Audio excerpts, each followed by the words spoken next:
Hi, I am Hendy Michel.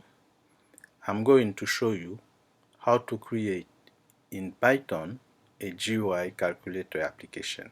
Take a look to our calculator to see its capabilities and features. The first feature I want to show you is the thousand formatting number. Thousand formatting number is very important. It makes a number easier to read and make our application more user-friendly.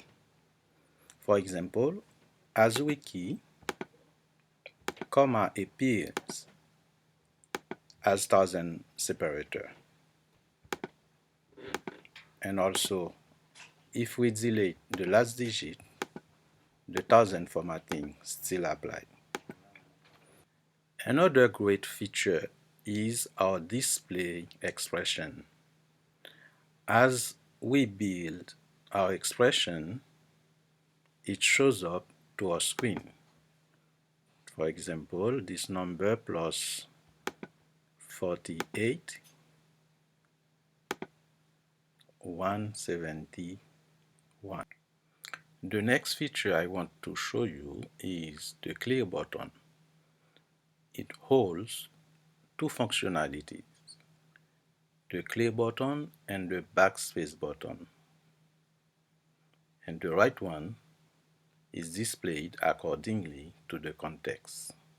For example, the backspace is displayed when the user is keying number. When the user is keying number, the backspace is displayed and change to the clear button in all other circumstances.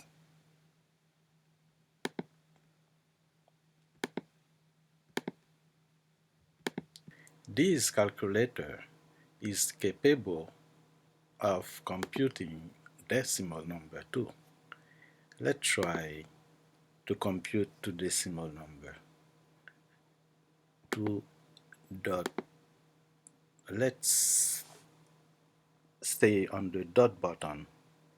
Even though we keep pressing the dot button, it keeps only one dot. Let's say 2.6 plus 4.3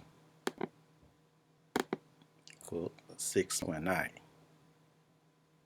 Let us divide 8 by 0.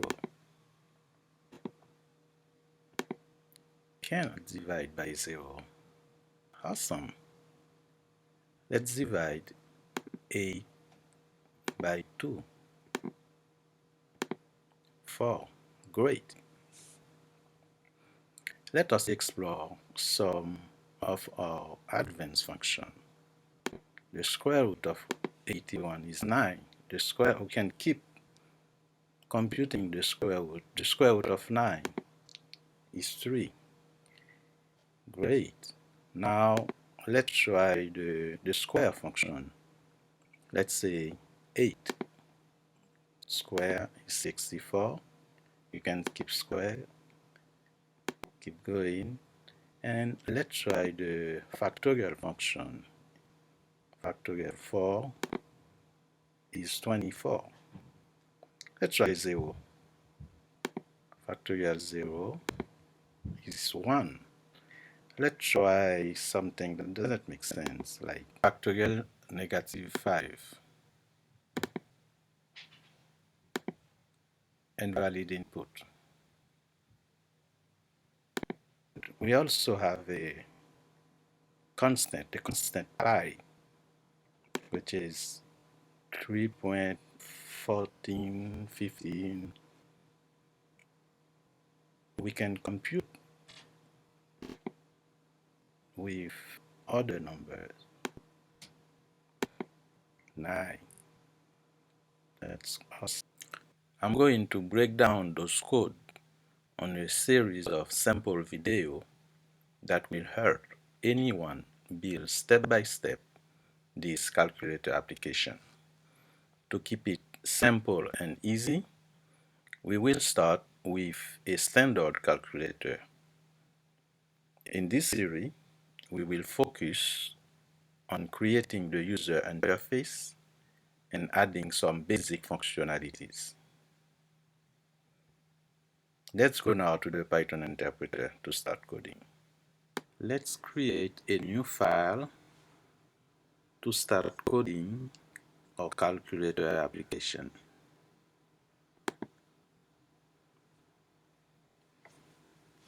Let's save it under the name of calculator.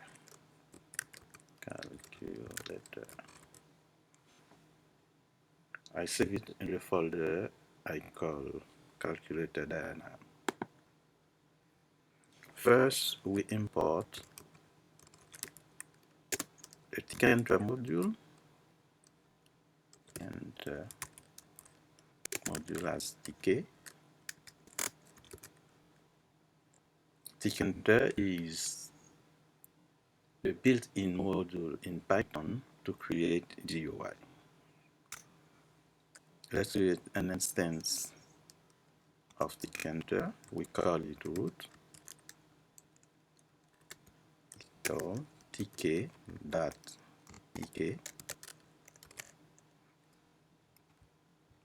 and now let's give a title to our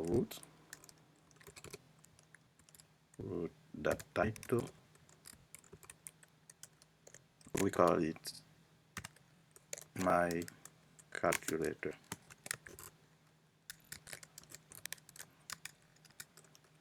My calculator.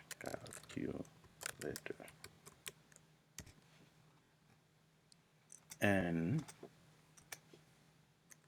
let's call the main loop root.main loop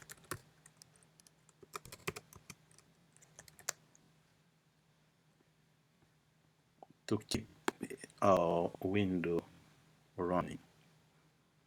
That's the framework for any Tkinter application.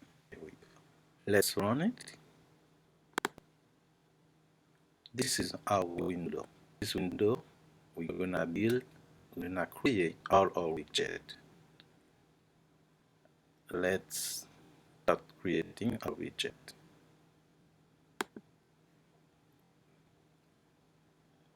This is where all our widgets are gonna be, between the root and the main loop. Let's create our display widget. It's gonna be a label. Display.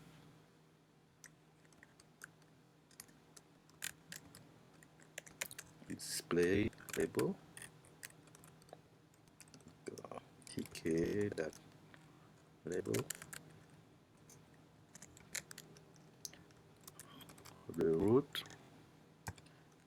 and we're gonna need a width of 20.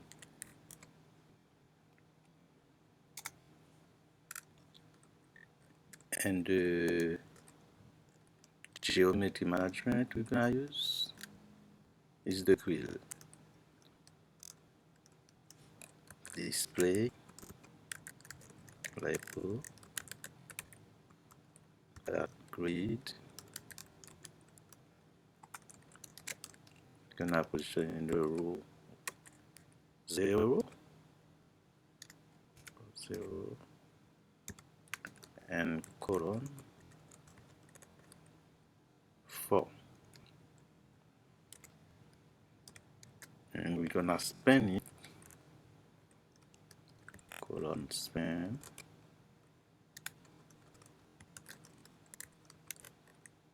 on all 4 columns.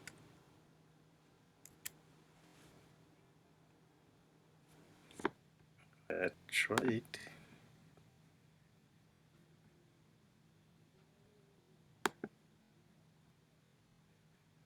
This is what it looks like. Now we're gonna have to create our button widget.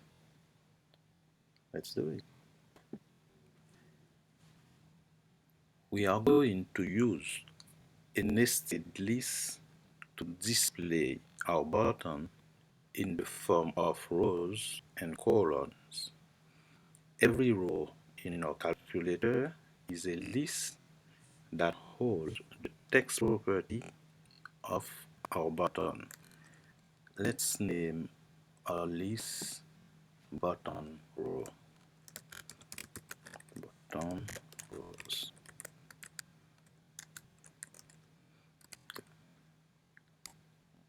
Okay, that's our list, and inside that list we're gonna have a list that hold the property of each button. The first row, we're gonna have 5 rows in our list. That's the first one,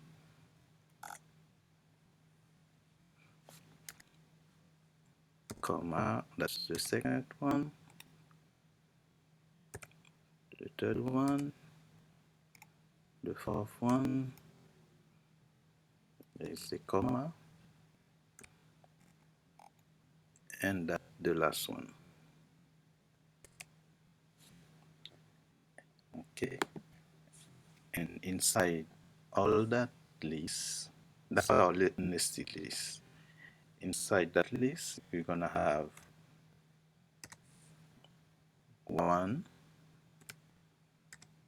2, 3,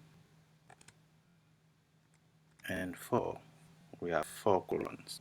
Let's copy that, because we have 4 columns in every row. Let's copy that, and we're gonna paste it here, here, here, and here. The first row, we have 7, 8, 9, and the clear button. In the second row, we have 4, 5, 6, and the backspace button.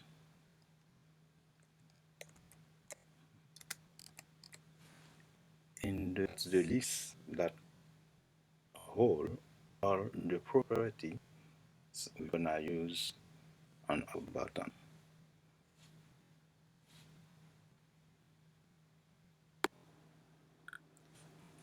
We are going to use a nested for loop to create our button widget automatically and dynamically, and also to display them in row and column. We are using also enumerate function to keep track of every element and its index while traversing the list. The first for loop, we're gonna use those 2 variables as loop variables. First one is row index, that's gonna keep track of the index, and the second one, row in enumerate,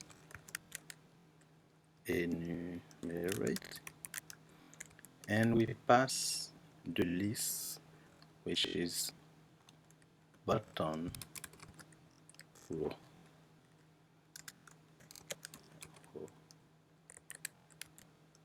Let's enumerate. Let's fix that. Enumerate. That's our first list, our first loop, and the second one, gonna use those as loop variables, cell index and cell.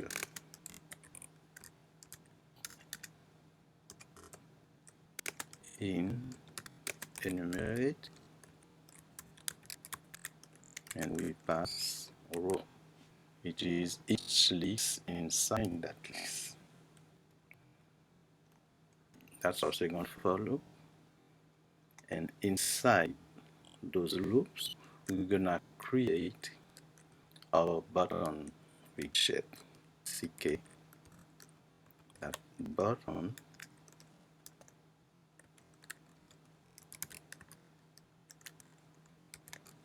with the root, and we're gonna use the text properties cell. Remember, we store our text properties in those lists. That's why we use the cell as text property in our button widget. This cell that keep track of every element in those rows. And then we're gonna give them a width h of 5. And also we're gonna use the real geometry management, that grid.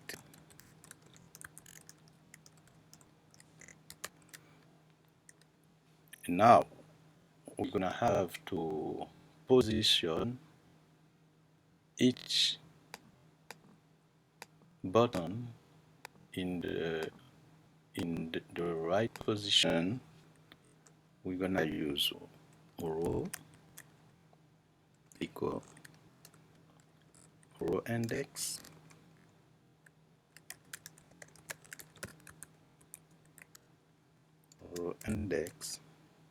plus 2 to put it in the second row,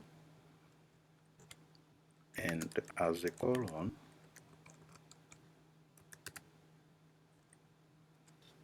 you're gonna use cell index.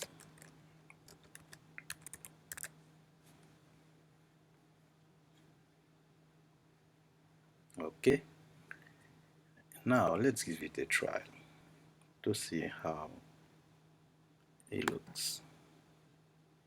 We need a comma here, and also let's add some 3D dimension on our display label. Let's say relief equals second, and also the color, let's put it to 0 because it spans to 4 columns. Let's give it a try. Everything's good. Yeah, let's try.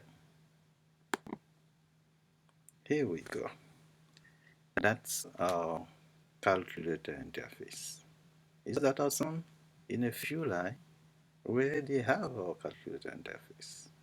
That's it for this video. I hope you have found value in it.